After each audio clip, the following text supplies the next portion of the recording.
Good day, ma'am. I'm Ryan Palnigdao, and today I'm about to discuss the types of distillation and the classification of distilled spirits. Distilled spirits are liquor. It is also called distilled liquor or alcoholic beverage na nanggagaling sa um, wine or other fermented fruit or plant at sa mga starchy materials such as various grains. The alcoholic content of distilled liquor is higher than beer or wine. So, mas mataas daw ang alcohol content ng mga distilled spirits compare sa beer or wine. Distillation.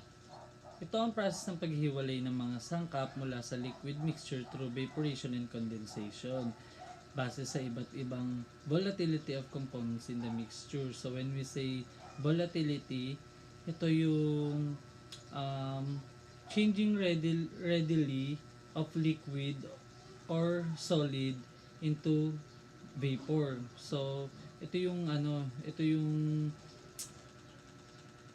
whether it is liquid or solid, yung vapor niya or yung basta yung vapor niya, ayun yung volatility ng isang component. So distillation is a unit of operation or a physical separation process and not a chemical reaction. So natural siya.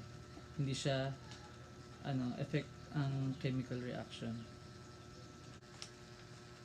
Raw materials for distilled spirits are of two basic types. So, isa na may high concentrations of natural sugars or should I say sugary materials like grapes, apples, peaches, sugar cane, cane juices, molasses, and sugar itself, and sugar beets, agave, potato, and marami pang iba. Then, the other one is isa na may other carbohydrates that can easily be converted to sugars by enzymes. So ano to? Starchy materials such as wheat, corn, barley, rice, and that's all. Yun. So for example, to convert starch into sugar,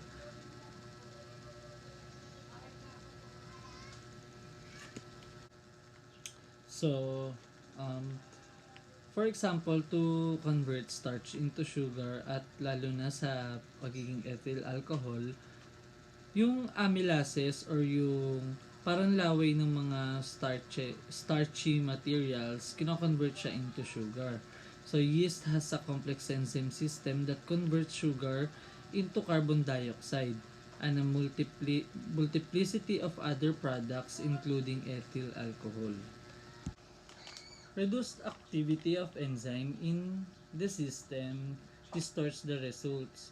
So, maaari siyang mag-result into unwanted products or sa mga bagay na hindi natin inaasahang mangyari.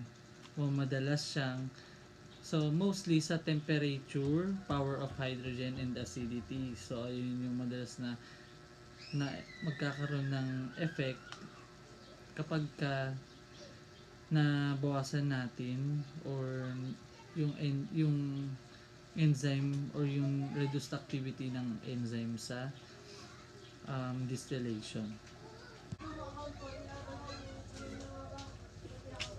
Yan. Like wine and beer, spirits might undergo with this process. One is milling and pressing. So milling and pressing. The purpose of milling and pressing is to make the starch or sugar more available for enzyme action. Crushing and pressing. So ito in grapes and other fruits, dun siya usual na nagagawa yung crushing and pressing. Then in milling naman for cereals and grains. So or a combination of milling and pressing naman for the sugar cane. So dun siya nagagamit. So in milling, grains are reduced to a mill to allow wetting of their starch cells. Various types of mills are used: roller mills, where the grain passes through a series of corrugated rollers, was long the most common type. The grinding action of the rollers is mainly a shearing action. So yan, hindi ko na siya ganong i-elaborate kasi napaliwanag naman na yung milling and processing sa mga previous natin lectures. So number 2, fermentation and fermenting methods.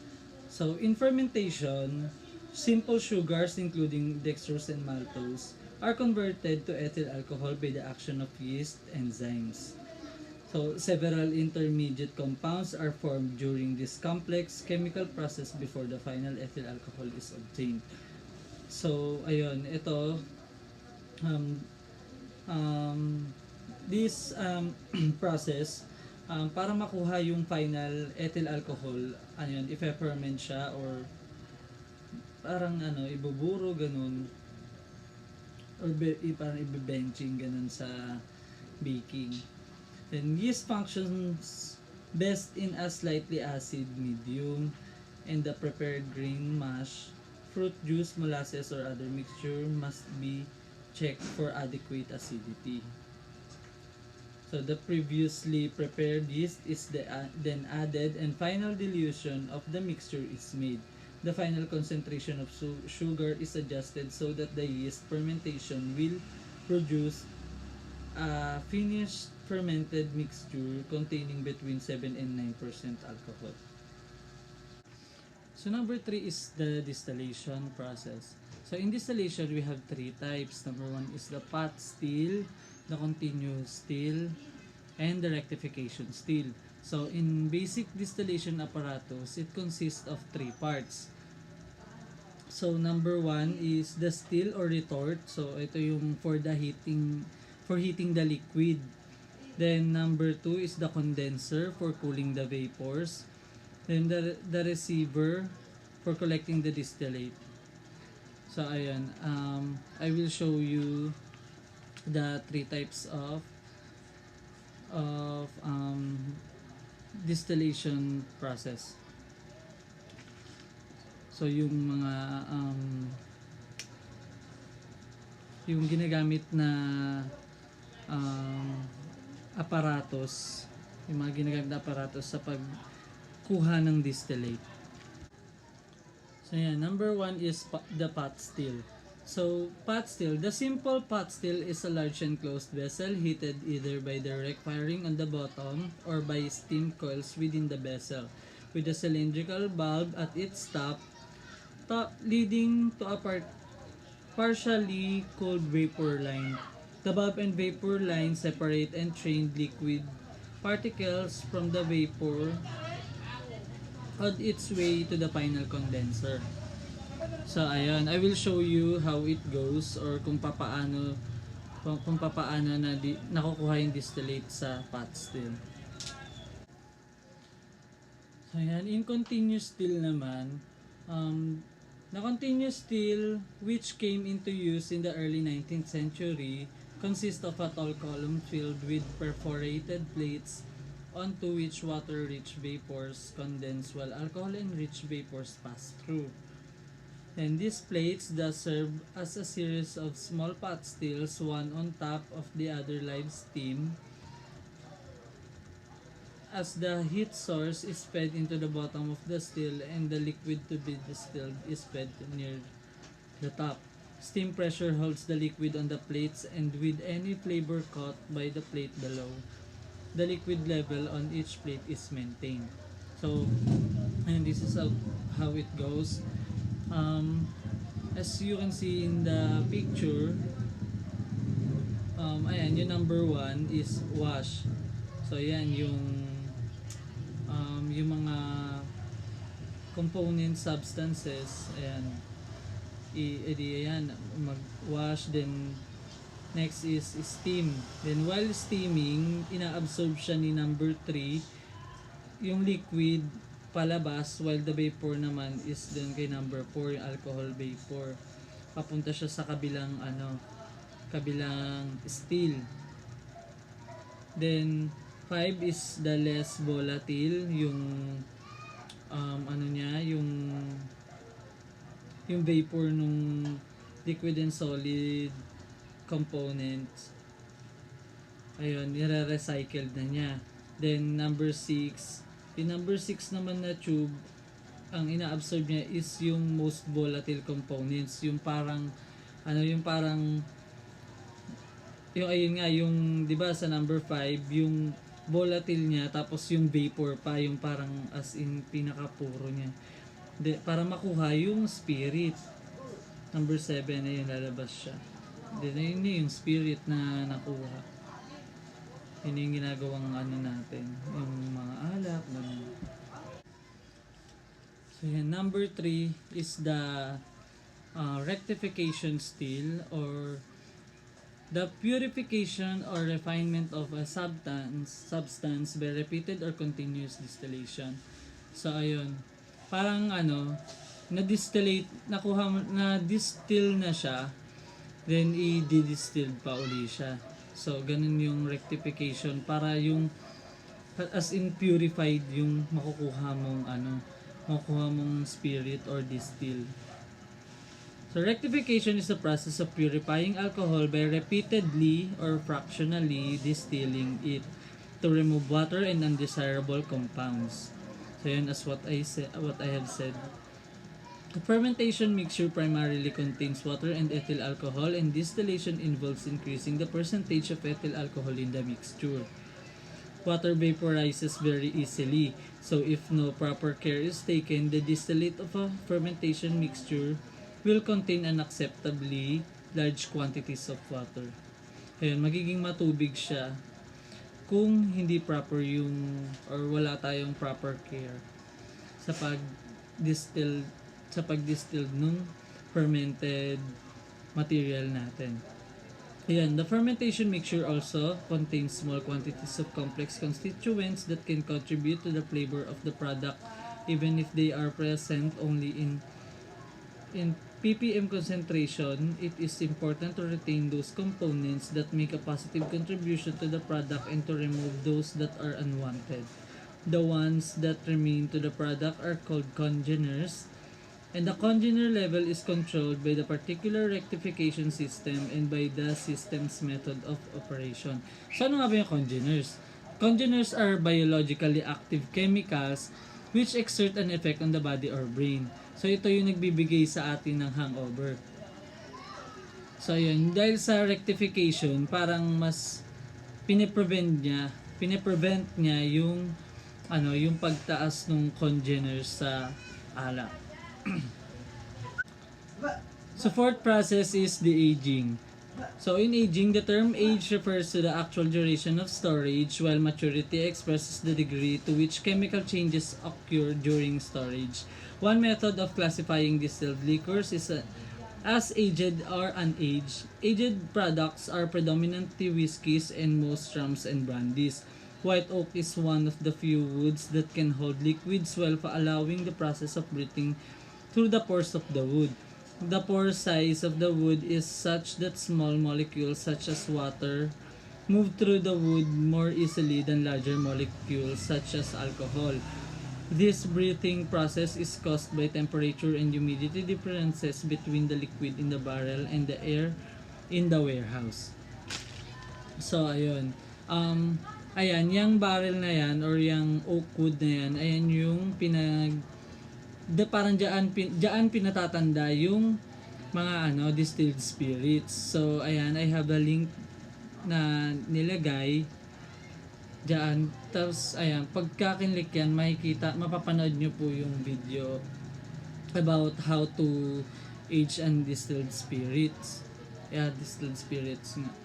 So yun, may napanood ako dyan na parang gumagamit na daw ng something na chemical para mapa-age. Ngayon po sa modern, kasi parang ayun na yung way. Kaya minsan pala may mga alak tayo na natitikman na parang paiba-iba na yung lasa ng mga alak, na lalo na sa atin sa local, kasi wala naman tayong ganong mga makinarya para sa ganyan.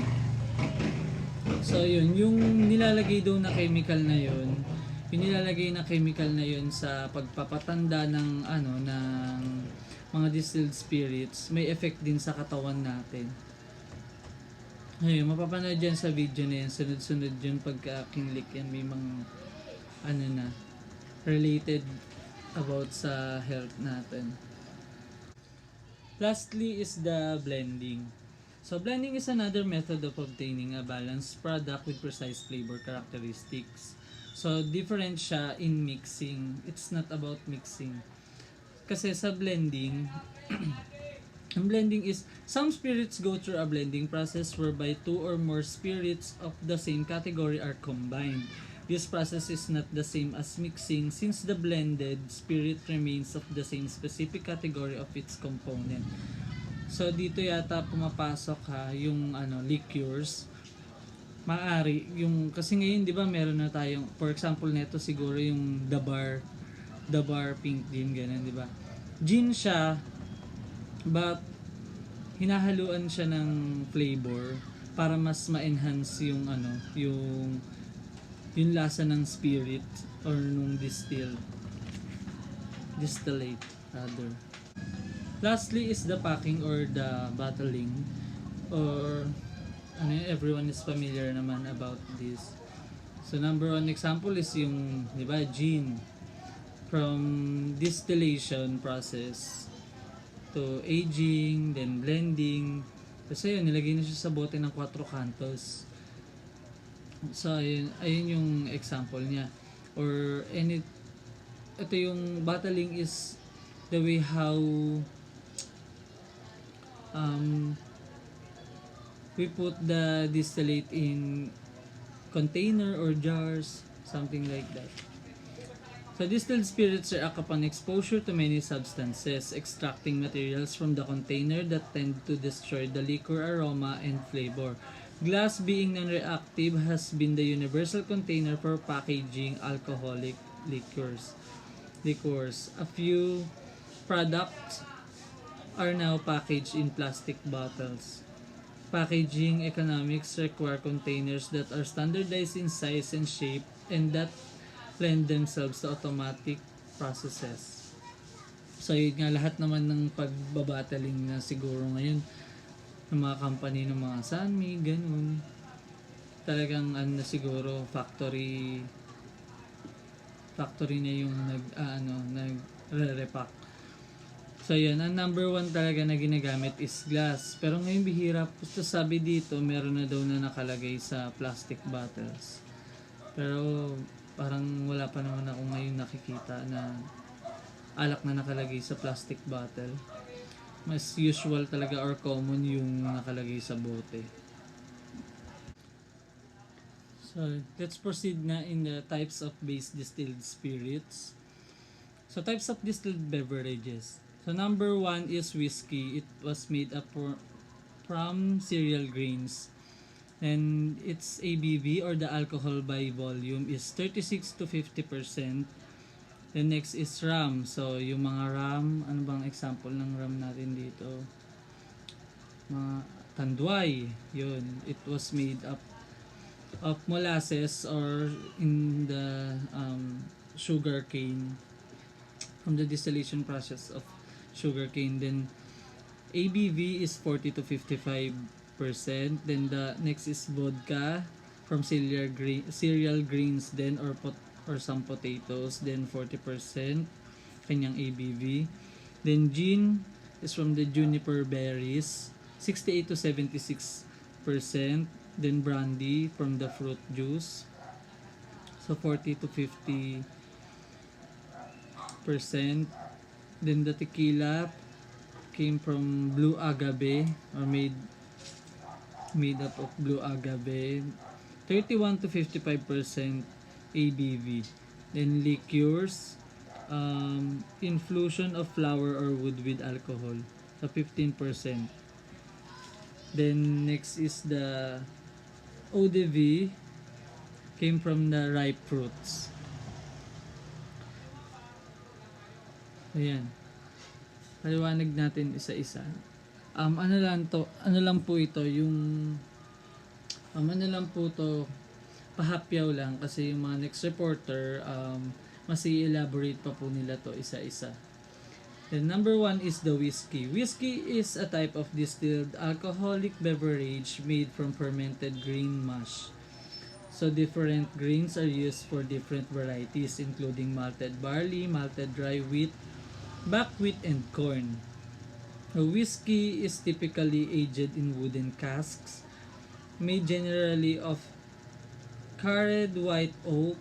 Whiskey is a strictly regulated spirit worldwide with many classes and types. The typical unifying characteristics of the different classes and types of the fermentation of grains, distillation and aging in wooden barrels. So yun, same process din, preparation, then mashing, fermenting, distilling, aging, then bottling. So yun, kaya minsan talaga yung whiskey parang may pagkalasang palay talaga siya or corn. And rum. Rum is a distilled alcoholic beverage made from sugarcane byproducts such as molasses or directly from sugarcane juice by a process of fermentation and distillation. The distillate, a clear liquid, is then usually aged in oak barrels.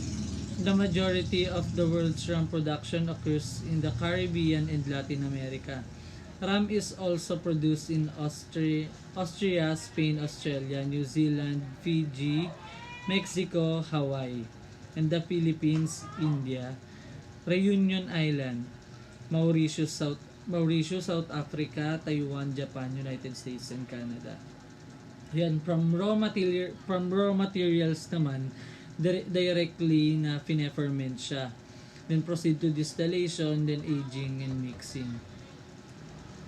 So, kasi nga 'di ba, na siya, galing na siya or yung juice na mismo ng sugarcane, yun na yung pinaprocess agad kaya hindi na kailangan ng mashing. Hindi na kailangan ng ganong process. Then the third one is the vodka. Vodka is a distilled beverage composed primarily of water and ethanol, sometimes with traces of impurities and flavorings. Traditionally, vodka is made by the distillation of fermented grains or potatoes, though some modern brands use the substance such as fruits or sugar. Vodka had an alcoholic content of 40% alcohol by volume. Vodka is traditionally drunk neat in the vodka belt countries of Western Europe and around the Basic Sea. It is also commonly used in cocktails and mixed drinks. Ngayon, mas common nga siya talaga na ginagamit. Sa mga na-search ko rin po na mga na ginagamit siya for cocktails, mas common talaga yung vodka. Siguro yung lasa niya nga rin kasi may nag-a-add na rin sa kanya ng ng sugar. Ayun. Then from raw materials, directly fermenting or fermentation, then distillation and filtration, then dilution. So yun, sa dinidilute pa siya yung vodka. Then gin. Gin is a spirit which derives its predominant flavor from juniper berries from its earliest origins in the Middle Ages. Gin has evolved over the course of a millennium from a herbal medicine to an object of commerce in the spirits industry. Gin was developed on the basis of the older Genever and became widely popular in the Great Britain when William of Orange, leader of the Dutch Republic, occupies the British throne with his wife Mary. Today, the gin category is one of the most popular and widely distributed range spirits, and is represented by products of various origins, styles, and flavor profiles that all revolve around juniper as a common ingredients. Lalo na sa Philippines, gamit na gamit yan. Gamit na gamit ang gin. So, from compound gin to post-distilled gin, then column distilled gin. So, yun yung process niya. Then, brandy. Brandy is a spirit produced by distilling wine. Brandy generally contains 35 to 60% alcohol by volume, 70 to 100 US proof, and is typically taken as an after-dinner drink. So some brandies are aged in wood casks. Some are colored with caramel coloring to imitate the effect of aging. And some brandies are produced using a combination of both aging and coloring. Brandy is also produced from fermented fruits other than grapes, but these products are typically named eau de vie, especially in France. In some countries, fruit flavoring or some other flavoring may added to a spirit that is called brandy. So yun, may solid component na combination of a spirit then a flavoring talaga yung paggawa ng brandy. So yun, di ba nabanggit dito na yung caramel colored niya para ma-imitate yung effect ng aging. So yun, di ba? Sa atin lalo yung MP. Yun, number one brandy yun. Dito sa atin di ba ngayon iba-iba na rin yung lasa niya. May mapait, may matamis. Parang ang pakla. So yun nga, kasi ini-imitate lang yung aging process niya. So next is the tequila. Tequila is a regional specific name for distilled beverage made from the blue agave plant, primarily in the area surrounding the city of Tequila, 65 km 40 ml northwest of Guadalajara and in the highlands of the northwestern Mexican state of Jalisco. Although tequila is a kind mezcal, modern tequila differs somewhat in the method of its production, in the use of only blue agave plants, as well as in its regional specificity. The tequila is most often made at a 30 to 40% alcohol content but can be produced between 31 and 55% alcohol content. So yun yung tequila.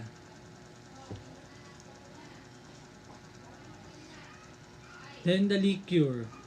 So alam naman na siguro natin yung liqueur, combination of distilled spirits, then add some spices, flavorings, fruit, cream, flowers or nuts, and bottled with added sugar or other sweeteners such as high fructose corn syrup. So yun siya, yung flavored spirit siya. The liqueurs are typically quite sweet. They are usually not aged for long after the ingredients are mixed, but may have resting periods during their production to allow flavors to marry. Most liqueurs have a lower alcohol content, 15 to 30% ABV, than spirits, but some contains as much as 55% alcohol by volume. So yun, more common nga talaga yung kapag ka may added siya na parang kasi ang liquor pang ladies drink kasi siya. Yan. Eau de vie. An eau de vie or the water of life is clear, colorless fruit brandy that is produced by means of fermentation and double distillation. So the fruit flavor is typically very light. So yun, yung eau de vie came from the rotten fruit or ripe apple, ganun. May napanood ako sa YouTube, made up of made of apricot. Made of apricot siya na parang mga nabulok na. Tapos ayun, siya, minash, then hanggang sa ma-distill to bottling. Pero yung color niya kasi is transparent lang siya, kaya water of life ang tinawag sa kanya. So in English-speaking countries, eau de vie refers to distilled beverage made from fruit other than grapes. Ripe fruit is fermented, distilled, and quickly bottled to preserve the freshness and aroma of the parent fruit. Eau de vie typically not aged in wood casks, hence they are clear. Although this is the usual practice, some distillers age their products before bottling. Ayan, banana, umbrella, guava, mango, pineapple, sapodilla, apple, plum, and peach. So, that's all. So that's all my report for today. I hope may natutunan kayo. And thank you.